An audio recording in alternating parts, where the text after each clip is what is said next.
and experts on my team, and we absolutely love what we do. We feel like helping people achieve their career goals, and as part of that, strike that work-life balance is just so critical and rewarding for us. So I'm thrilled to be here with you all today. So one of the things that I wanted to reference first, so this is a picture of our homepage, is that we do actually understand the importance of this issue, like firsthand, not just from coaching our clients about it all the time. As an entrepreneur, as I'm sure you can imagine, I'm always on. People will sometimes think, oh, you get to work remotely and that part can be great. However, the downside of having your own business and having it be your own thing is that work is always right there at the top of your mind when it's your own thing. And really taking a break can be incredibly difficult for me sometimes because my business can be kind of like my baby. And for our clients, while our careers are a big part of our lives, and our goal as career coaches is to help clients really find a job that they love, we also coach them on the necessity of work-life balance. It's too easy to get caught up these days in the day-to-day professional activities, especially with cell phones, like I said earlier, email and instant messaging, and really allow our work lives to bleed way too much in our personal lives. And we have helped clients with this issue for over 19 years. And just so you know too, the tips that we'll give you today are the same things that we share with all of our clients in order to help them strike that correct balance, if you will, with their professional and personal lives. So that's what we're going to be talking about today. So here is our basic agenda on this next slide right here on the screen. Our 5 steps to help you create this greater sense of work-life balance is number 1, to identify these external definitions, and we'll talk about that a little bit more, but those external ways that we define ourselves that kind of get us into a box and therefore can cause our lives to be out of whack. We'll talk about our life balance wheel and how we have our clients fill that out really effectively for themselves to identify what balance looks like for them specifically, because life balance, by the way, it's always a very personal thing. There's no one way to look at it. We're also going to talk about this next step of defining fulfillment and why that's important to balance, how to establish meaningful goals career-wise and personally, I should say as well, how to set and some examples of boundaries that we would like you to start setting as well in terms of your work life. And then finally, at the end here, we will have time for Q&A. And by the way, if we don't get to all of your questions, or if you have questions that arise later on in the next couple of weeks, you can feel free to email us at admin@HallieCrawford.com. We'd be happy to answer those for you. But as part of the Q&A portion at the end, right before that, we do want you to identify at least one action item. And this is baby steps. It's okay if it's something small, but something that you will do in the next week to start to improve your work-life balance. And that we also want you to set or write on your calendar while you're here with us today, ideally, is a quarterly goal for yourself to check in on your life balance wheel on a regular basis, because balance can change over time depending on what's going on for us in our lives, which we will talk about as we go to here. So as Megan said, you all will receive a copy, a recording of our presentation of our webinar today. But also, if any of you would like a copy of the presentation so that you don't feel like you have to be frantically writing everything down, please feel free to email us at admin@HallieCrawford.com. That's on the screen here, and we'd be happy to share the PowerPoint slides with you as well, because there will be some statistics and some steps on here that there's no way you'll be able to write everything down. So we would be happy to share that with you too. So let's talk next, just for a second here, about why this work-life balance thing is important. We don't want to be like this woman with her head on the desk, right? So the deal is, as we all know and understand, long work hours have also been associated with a higher risk of anxiety and depression. And there are lots of studies out there about greater risk of heart attack and lots of other kind of health issues. A recent 5-year study, though, found that the risk of developing depression is around 1.66 times higher in employees who work more than 55 hours a week. And unfortunately, that can be the norm for us these days for a lot of people. And the risk of anxiety is 1.74 times higher. So it's definitely related, as we can all understand, and I'm sure have experienced, directly to our physical health. We have clients that will come to us and say, you know, my job is giving me migraines. I literally can't be here anymore. And when it gets to that point, or if it does, that's absolutely a time when we tell them, look, even if you don't have something lined up, in some cases we will say, it's okay to move on and just quit so that you can have that time and mental space to kind of recover while you conduct a job search. So that's obviously, you know, depending on the person, but something to consider and keep in mind. If you're having these physical repercussions from the stress and working too much, you really need to consider drastic action in some way, shape, or form. Here's the good news. That was the bad news. The good news is that you can find greater work-life balance. And one of the things that we wanted to say that's on the slide here today is two things, is that work-life balance is a fluid thing, and it depends on how you define it. So I want to just talk about this for just a second here as one of our first kind of pieces of advice, if you will, is that work-life balance is not this perfect thing that we need to go after all the time. And once, you know, every area of our lives is like at a 10, if we ranked it on a scale of 1 to 10, once it's all at a 10, like everything's going to be great. It doesn't work like that. Our work-life balance is fluid in that sometimes in our lives, it's going to be more out of whack than others. The key is to understand that in some cases, and to as often as possible be at choice when it's out of balance. So for example, if we get engaged and we're planning a wedding for a year, our life is going to be a little bit out of whack, but that's a good reason. If we're going for a promotion at work, we might say, look, for the next 6 to 8 months, my professional life is going to take over a little bit more, but we're choosing that to achieve the goal. And that's the difference between thinking about life balance as something to attain and it's going to happen at one point in, you know, or time in our lives. Instead of, you need to think about work-life balance as something that's fluid and that's going to ebb and flow based on what is going on in your life. And as much as possible, the key is to be at choice about it versus feeling like you're being dragged around by priorities in your work and personal life, feeling like you're a little bit more in control. So that's the piece about balance is fluid, quote unquote. And then the second way to think about work-life balance, by the way, is there's no like one right answer for what balance looks like for everyone. Okay, and this is really important because, again, our clients will come to us and think, well, work-life balance is supposed to look like we turn off our cell phone at night and we don't check our emails on vacation ever or whatever it is. But guess what? I tried the social norm of not checking email while I was on vacation. I've tried that before, and it makes me more stressed out coming back to my business and to work when I get back to a pile of emails. For me, work-life balance actually looks like going on vacation, yes, and unplugging, absolutely, but I check my emails at least once a day because I feel better afterwards when I come back. So there's no right or wrong in terms of life balance. What I want you to realize, too, is that it depends on how you as a person define it, okay? Finally, one of the things I want you to be thinking about today is the advice that we're going to be giving you is that we all have an internal compass, if you will, and those are our personal and career values that help us define what life balance means to us. And we are going to talk about those values and how to start to define those for yourselves a little bit more today. But that's your internal compass to know when you're in or out of balance. A compass, as we all know, is used for orientation and direction. And what happens to us is that problems will arise and we'll get out of whack or out of balance when there's interference with those, with our values, or there's a deviation. We start to live our lives not in accordance with our values, but kind of off of those values, if you will. So our first step here, as we talked about in the agenda, is to talk about and consider for yourselves how to discard any external definitions that may not work for us anymore.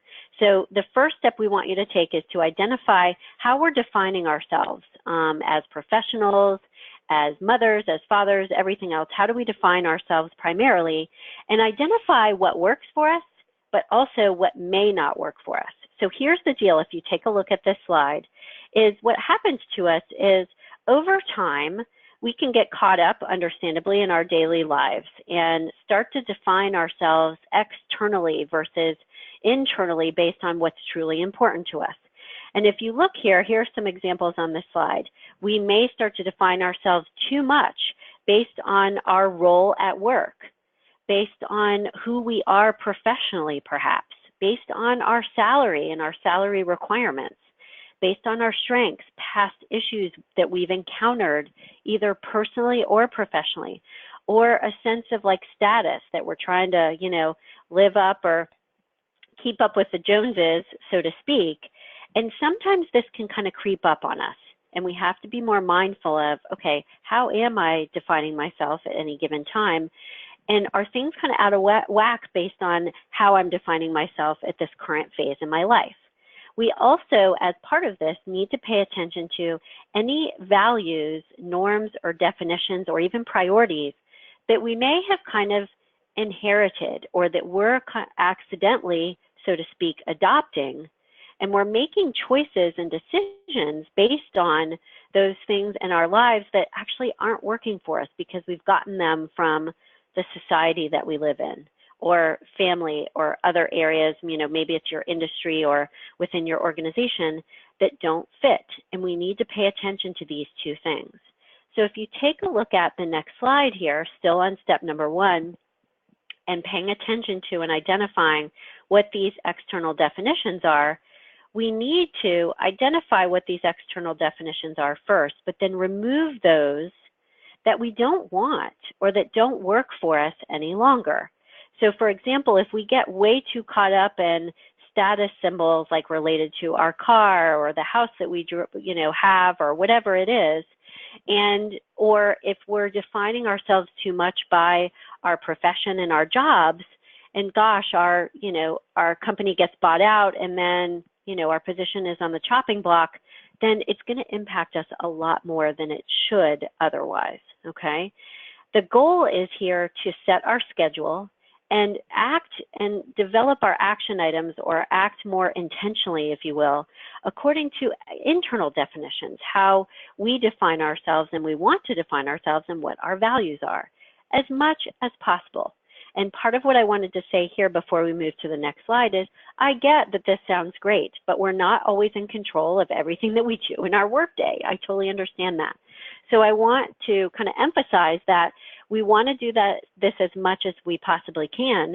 But one of the things I wanted to let you all know too is when we start to make even small changes or adjustments in how we live our lives at work and personally, according to our values, even when they're small changes, they have huge results for our clients. So what we find is even starting to understand what their values are with our clients when we do that exercise with them during our coaching relationship early on in the process, the fact that they're identifying what their values are in the first place is a huge deal for them. And they start to be able to make subtle shifts that actually have really big results. So I want you to understand that, well, gosh, how am I going to attain this work-life balance thing? It feels like a big, thing to bite off and figure out. You don't have to make these huge changes in order to feel a lot better in a short period of time, okay? So our goal with step number 1, and then Megan, we're going to get to our first poll here if we can do that in just a second. Our goal here in terms of identifying any external definitions that we want to discard, everyone, is we want to have a sense of ourselves that comes from the inside out, okay? Not the outside in. We want to have a sense of, what our values are and that we're living our lives in a fulfilling and meaningful way and that our jobs align with our values and is rewarding in some way, shape, or form to us, because external circumstances could change. We could lose our jobs. We could not be able to afford that house anymore or whatever it is, and you will be so much better off, not just in terms of your work-life balance, but also your sense of yourself and your confidence if you're not relying on these external circumstances. So Megan, could we do this first poll here? That would be great if we've got that pulled up. What we want to ask you all first, everyone, is our first poll is how many of you think that you have values, norms, or priorities that are inherited, not true to who you are perhaps, versus internal. So do you feel like you have any values or priorities that are kind of rubbing you the wrong way, that you may be trying to live into something that may not be exactly the right thing, even if it's not 100%? Just give us a yes or no here, if you would, please. And then Megan, if you could do me a favor and read them, that'd be great. Sure. So far we have 86% yes and 14% no. Okay. So this is the good news and the bad news, right? The bad news is most of us have this, and please know I'm included too. Coaches need coaches as well. But the good news is that you're not alone. Like, this is a very normal thing. So Megan, thanks for reading those out. That was perfect. Sure. And just keep in mind, everyone, that it may not be that these things are 100% right now. It may be that you're just kind of leaning towards it a little bit more than you should be. So keep in mind as well that this is kind of a process, and it's a range of things. And you need to be mindful of, okay, these are the top 5 ways, let's say 3 to 5 ways that I am, living my life according to external circumstances a little bit more than I should be right now. And what do I need to start to do about it? So our first kind of exercise or thing I'd like you to start writing down right now, everyone, if you can get out your pen and paper or your computer, is start to write down what some of these external items might be. Even if you just come up with 1 or 2, it's a great start to help you think about, okay, what can I do differently about this? And that's what we're going to share with you as we go today. So the goal here with these external definitions is to move them aside and to be more like this Mobius strip here on this slide. That's what this is called. And I'm sure all of you have seen this, like when your kids make one of these or, whatever it is. But the goal here is for you to be more like this, where the internal flows with or mirrors the external. It's seamless here. You kind of can't see where the internal and the external change. They're the same. And our goal, obviously, as part of this is to have that harmony between your inner and outer world. So think of this as your image to kind of take away from today in terms of the goal that you want to achieve, okay? Here are 4 action steps that will help you develop a greater sense of this internal and external harmony. They're listed here on the slide. One of the things that you can do is this quick self-assessment. Where do I think that I'm defining myself incorrectly or externally, like we just talked about a moment ago? But as part of this, what you want to do, everyone, is to start to write down and think about, what does success look like and mean to you? And are you living your life according to that kind of definition? Okay, that's a great question to ask yourself. A second thing that you can do is to interview others and ask them, what 3 adjectives come to your mind when you think of me? And is that how you want to be seen? And what do they see are your greatest strengths? And are you living into those strengths that they see for you? Another way, if you're a journaling kind of person and like visioning a lot, imagining yourself in 10 years and those qualities that you want to have and the goals that you want to have achieved, and how are you progressing towards those today. And finally, in terms of fulfillment, and we'll talk about this a little bit more as we go, write down what fills you and what you're passionate about. And do you honor those things or take action in alignment with those things you're passionate about on a regular basis? This helps you create a greater sense of work-life balance because you're taking actions and making decisions in your life according to what's truly meaningful and rewarding to you. Let's take a look now at step number 2. So step number 2, to help us create greater work-life balance, is to take a few moments, and this is probably about, a 15 to 20 minute exercise. It's not that long, but to complete the life balance wheel. And we're going to talk today about 2 ways to leverage this, and we want to encourage you to reassess your life balance wheel, by the way, quarterly. And you'll notice when you take a look at the wheel on this next slide here, a lot of you have probably seen something like this before. It's a very common tool for people to use. But you'll notice that career is on here as well. okay, in addition to all of these other factors that we recommend that you take a look at and evaluate on a quarterly basis to see where you are. So the deal here with this wheel, just by the way, is you want to assess where you are right now. How am I doing and how do I feel about, for example, my level of fitness and health on a scale of 1 to 7, 7 being fantastic. Do the same thing with career and these different areas of the wheel, okay? And I'll show you what this looks like in just a moment in a couple of slides. But your first step is basically to take an evaluation or assessment of each of these areas on a scale of 1 to 7 and where you are right now. The next step after that is you connect the dots to see how it looks, okay? As part of this, though, there are 4 ways to more effectively, beyond just, okay, I'm going to rank myself and then connect the dots. There are 4 ways to leverage this life balance wheel even more effectively and dig into it further. First of all, we want to encourage you to adjust the categories on your wheel if there is a different segment of your life or professionally that you want to be paying attention to. So these are the categories that we wrote on the wheel that you saw above and that we use with our clients. But we do encourage them to make adjustments. If there's something different that you're like, you know, my physical environment and home is fantastic, I want to put my physical environment at work because there's something wrong with it and it's driving me nuts. And you may take out like fun and recreation, and you may say something else here like spiritual growth should be its own segment for you. However you want to do it, we encourage you as one step to greater or leverage this a little bit further is definitely adjust the categories based on what is most important to you, okay? So that's the first way you want to leverage the wheel. Then the second step, as we said before, is you want to rate your current state. Where am I at right now on a scale of 1 to 7? I would encourage you to write down why it's at that number that it's at. Don't just leave it at the ranking, but write next to it for a second, okay, why is it there, so that you can start to identify what's going on and what needs to change.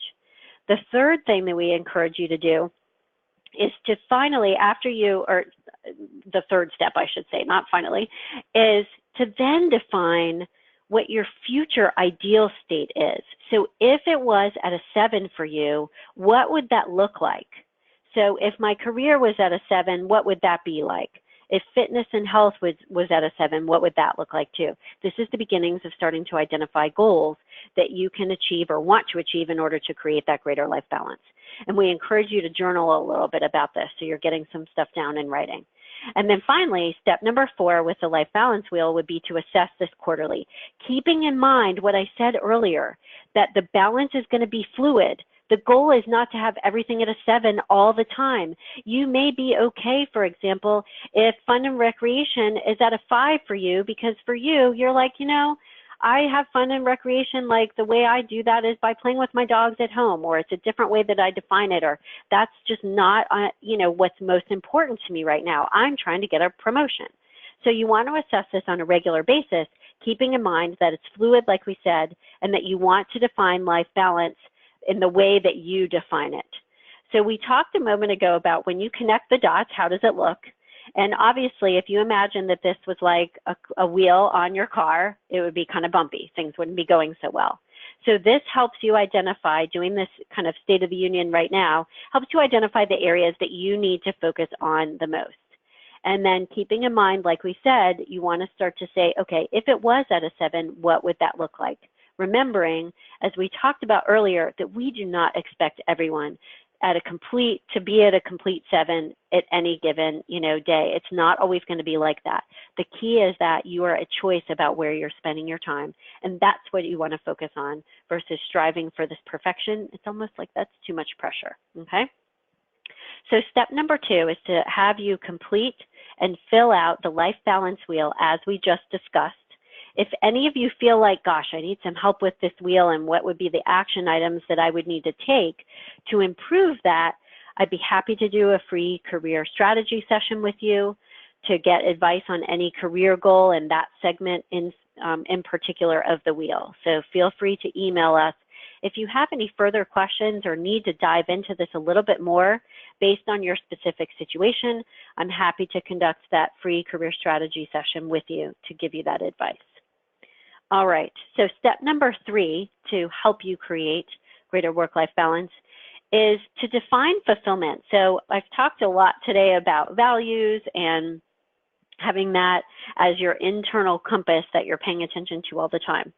So step number 3 will help us with this. And in order to develop greater work-life balance, one of the things that we really need to be clear about, it's almost going to be impossible to create that balance more unless we really understand what is truly rewarding and fulfilling to us, and therefore what our values are, because that's going to help us determine what action steps we need to be taking. 51%, this is from a recent survey, 51% of full-time employees just flat out don't feel engaged at work, meaning they don't feel any strong connection to their jobs, and therefore, unfortunately, they tend to do the bare minimum. This is way too many people. This is why this is a big deal. Feeling engaged and fulfilled at work in some way, shape, or form is critically important to your success. And by the way, you don't have to walk around saying, oh, I'm passionate about my job. If the word passion is too strong for you, you can simply say, I have a sense of meaning or accomplishment from my work. Again, it's based on what's best for you and how you define it, okay? So why is this weeky-watchy mermaid on the screen here? I'll tell you the answer to this right now. So one of the first ways that you can start to define what fulfillment means to you, professionally and personally, by the way, is to do a little bit of digging underneath your dreams, your interests, and things that you're passionate about, things that you wanted to do as a kid even. So I actually, when I was a kid, I wanted to be a mermaid at Weeki Wachee. I grew up in Florida. We went there a lot, and I thought that looked like the coolest thing. Well, obviously being a mermaid at Weeki Wachee, that didn't pan out. It wasn't the most practical thing for me for a lot of different reasons. But when I thought about, when I was defining my career path and also trying to understand what my professional values were and, you know, translated those into being a coach, I realized that there were actually some things that translate over to what I do in terms of what my professional values are from being a mermaid. So for example, I know that sounds really funny. Part of why I wanted to be a mermaid is because one of my professional and personal values is risk. I love snow skiing, I love horseback riding, and part of why I like both of those things is I like taking risks.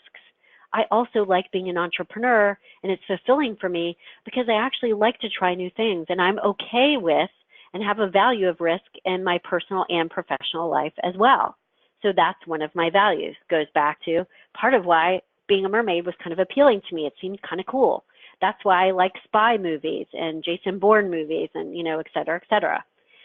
Also, in terms of being a mermaid, like I thoroughly enjoy entertaining people as part of educating them as well. And to me, that's part of why I wanted to be a mermaid as a kid, because it's entertaining, but also educating people about the ocean, et cetera, et cetera. So that's one of my interests and my passions. So even if you have an interest or a hobby or something that you enjoy doing outside of work, or you had a childhood dream that just is not practical for you to pursue today, that doesn't mean that it has no meaning for you. Look underneath why that is appealing to you today or as a kid, and write that down. Dig underneath those dreams, those interests, and those passions, because there could be elements of possible values underneath those and things that you do want to incorporate into your career or into your life today that will give you that greater sense of fulfillment and therefore a greater sense of that work-life balance, okay? 2 other ways to define fulfillment. We talked about the first one on the slide here just a few moments ago, is to define what success means to you. This may sound kind of easy or trite in a way, but it's so interesting when we do an in-person workshop and everyone, you know, will start to think about how they define success, and we'll ask for a few people to raise their hand and give us their definition, and they're completely different. It really depends on what's important to you. So take a few minutes to define what success means to you tonight, right before you go to bed, and write down some of those key phrases and some of those key words for you, because that can give you clues to what is most fulfilling to you, but also some of your values. And then second, to really identify what is truly fulfilling and rewarding to you, is to identify 3 values for yourself, personal and professional. And the way, by the way, that we define values, and then I'll give you a quick exercise that will help you define what your values are, is values are basically your guideposts to fulfillment. They are things that when you take action and live your lives and have a career that is aligned with your values, you're going to be more fulfilled and engaged at work and just have that greater sense of work-life balance. So that's how we define values. It's something that's deeply meaningful to you in some way, shape, or form, that when we take action in alignment with them, we feel good in that sense of meaning and authenticity.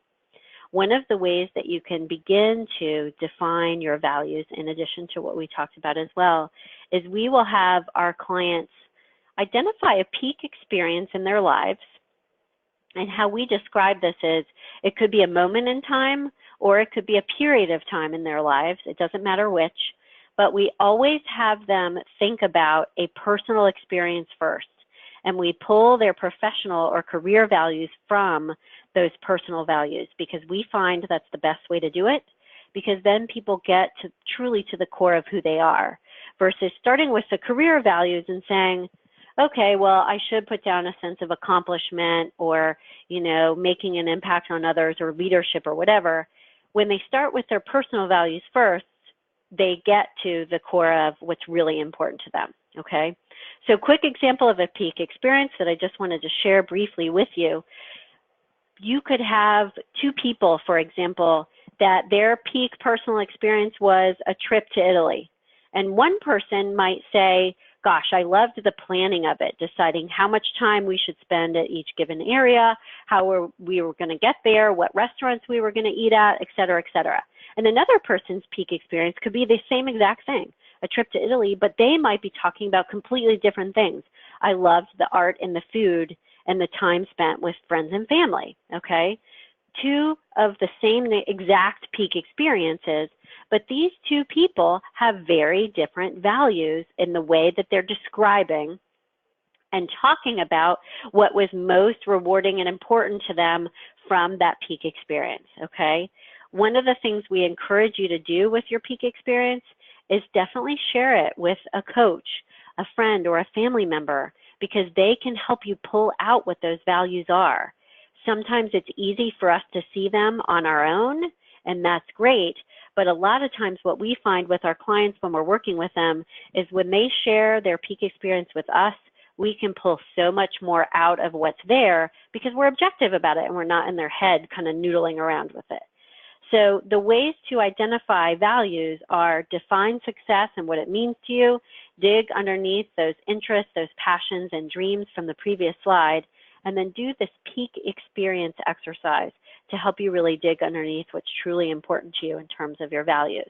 And as a quick reminder, and then we're going to get to this next poll here, poll number 2, Megan, in just a second, but your values are your guideposts to fulfillment. And then one of the things I wanted to point out here, everyone, is that values can be ethics or morals, just by the way, but they're bigger than that in the sense of that, yes, of course, let's say it's a priority, you've got to pay your bills every month.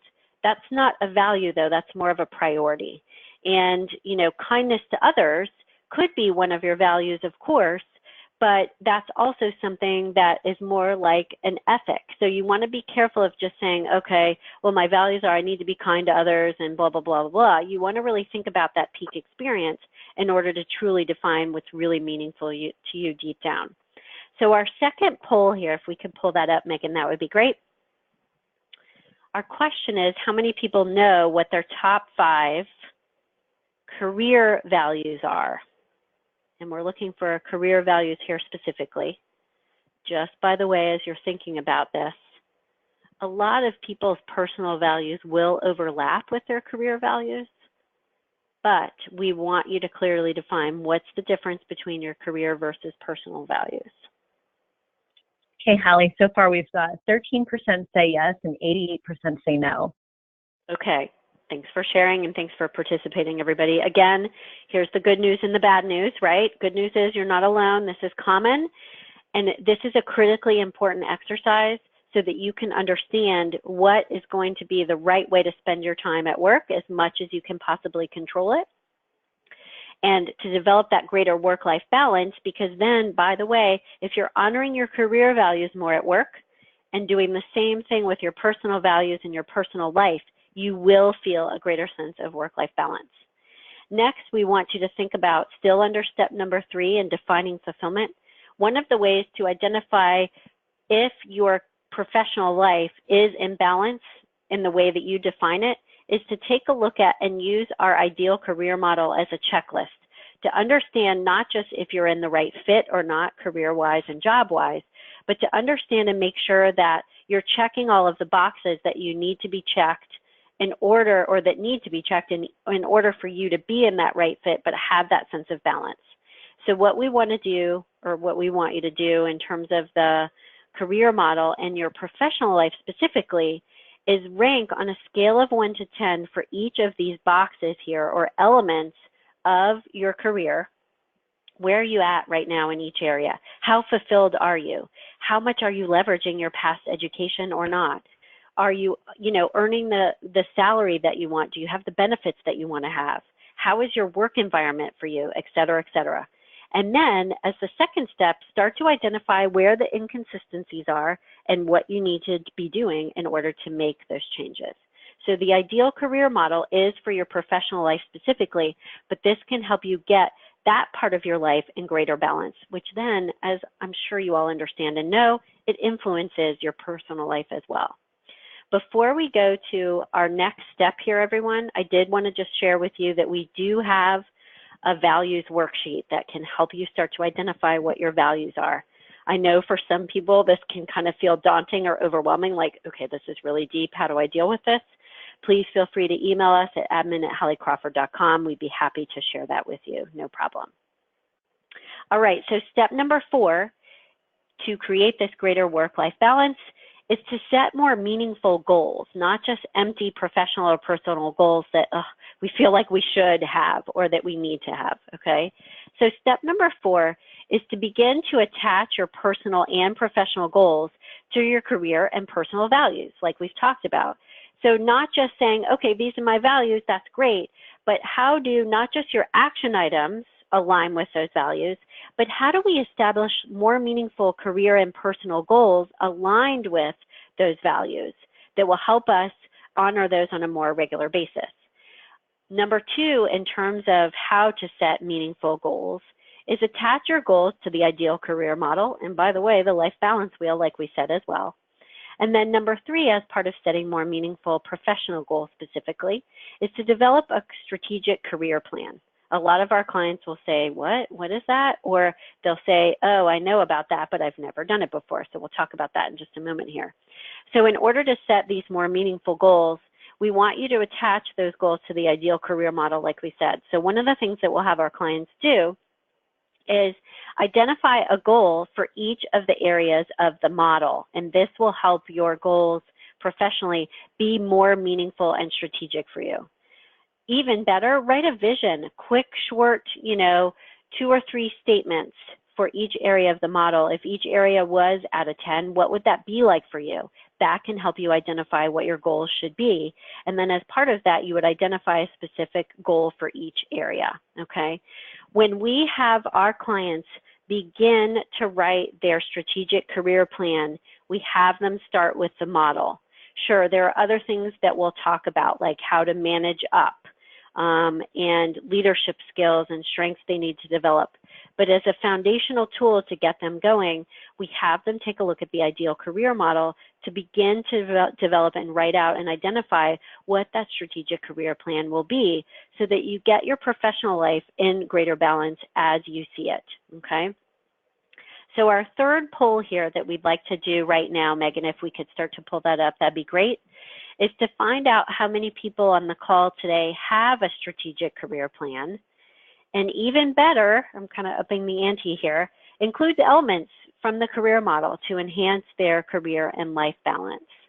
So if you could take a moment to fill that last poll, this is our third and last poll for today, that would be great. How many people have a strategic career plan? And even better, oh yes. So far we've got 0% yes, 100% no. Okay, so that was quick. Okay, good. Thanks for sharing, Megan. Okay. Oh, sure. So, yeah. So one of the things that we encourage you to do okay, as we said before, is request a copy of the presentation, download the career model, and this can be the beginnings of it. By the way, especially since it was 0% have one, we do have a template that can get you started. Okay, so that's on the next slide here.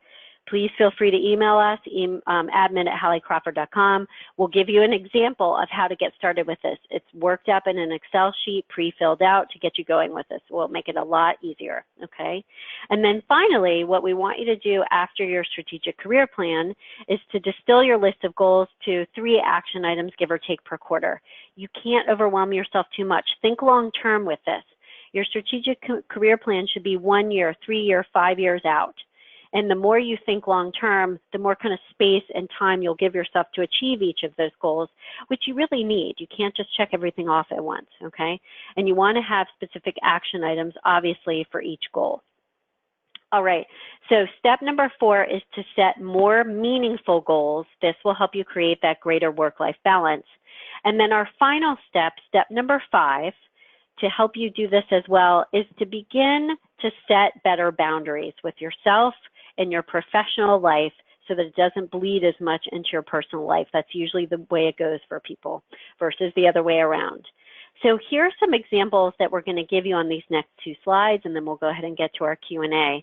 But in terms of setting boundaries, some of the top things that we suggest to our clients is, number 1, setting some personal limits in terms of communication via email, text, and how late you're going to stay at work on a regular basis. Even if it's to say, look, I'm going to leave at 5, 2 days a week, or 5:30, or something that's earlier than you do now, that's a step in the right direction. And I promise you, it will have a huge difference, like we talked about, or have a huge impact, like we talked about before. These don't have to be moving mountains here. So consider how accessible you're willing to be at different times of the day or on the weekend, if this is possible or feasible for you. Number 2 is identify when you're at your best and plan to work on those more difficult tasks or projects during that time of day. This will enable you to be more efficient, but still get, kind of go with the flow with what's best for your personal schedule and when you have the most energy. Slide number 2, or the next steps in terms of setting boundaries, are, for example, actually take a lunch hour sometimes, or even a lunch half hour. Too many people, and I get it because I do this as well, is they don't take a lunch hour. Now, if you're not doing that because you've got a flexible work schedule and you're coming in early and leaving earlier, that's a little bit different. But make sure, regardless, in one way, shape, or form, you take breaks during the course of your day to give your mind a rest. You will come back more refreshed and recharged. It could be just that you go outside and walk around the building for 5 minutes. It doesn't have to be huge. And then finally, before going on vacation, for example, identify the personal limits that you're going to take in order to be more productive when you get back, so because you've taken an actual break while you're gone. Some may just be for yourself, that you don't communicate to anyone else. It's just like, I'm going to check my email only once a day or whatever it is. Some you may communicate or work with your boss on what's reasonable for them so that you can actually unplug and recharge, which is part of the next slide here.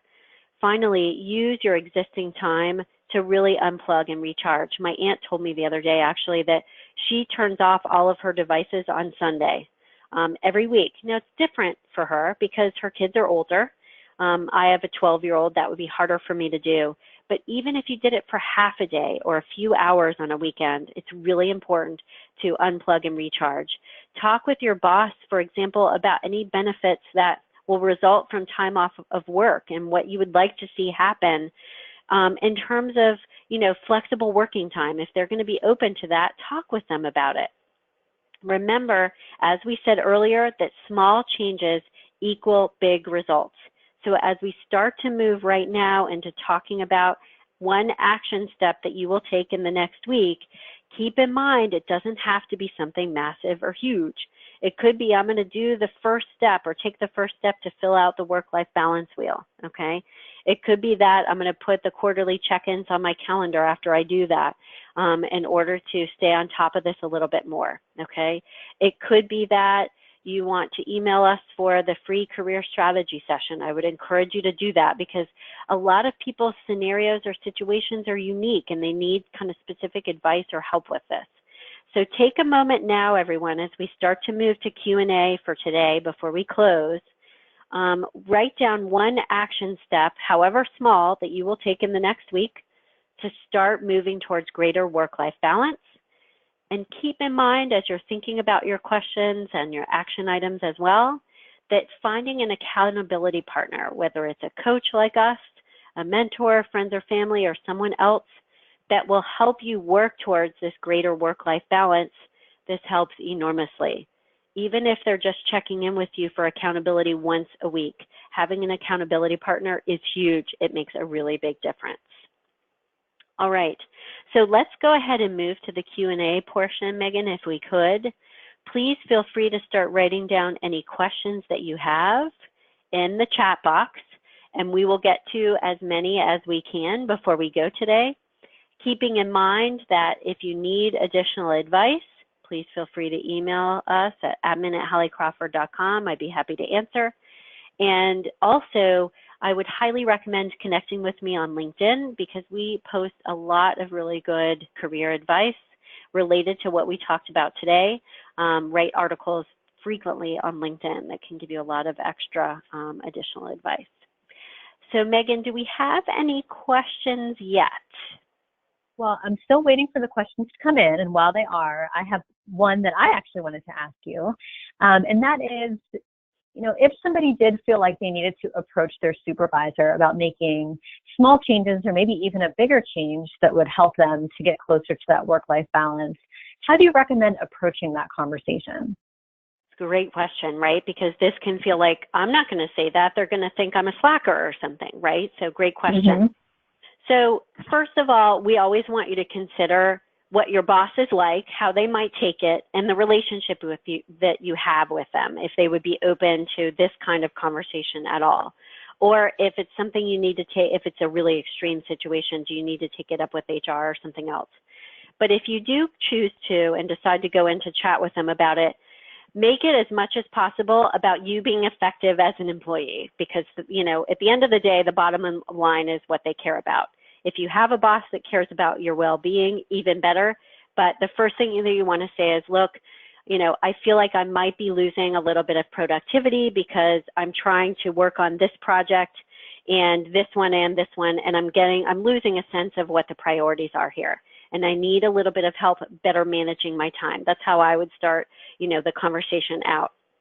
And once you start to talk about, okay, what the priorities are, I'm finding that I work better at this time of day. Would it be okay if I worked on some of this work, whether it's remotely or first thing versus later on? I feel like, for example, I get interrupted a lot when I'm in the office. Could I work on some of these things a little bit remotely, or is it okay if I close my office door some of the time so that I can get that quiet time?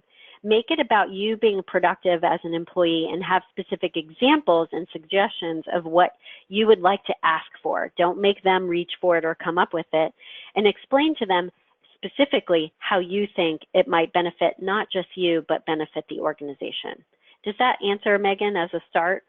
Yes, that's a great answer. Yes, that's wonderful.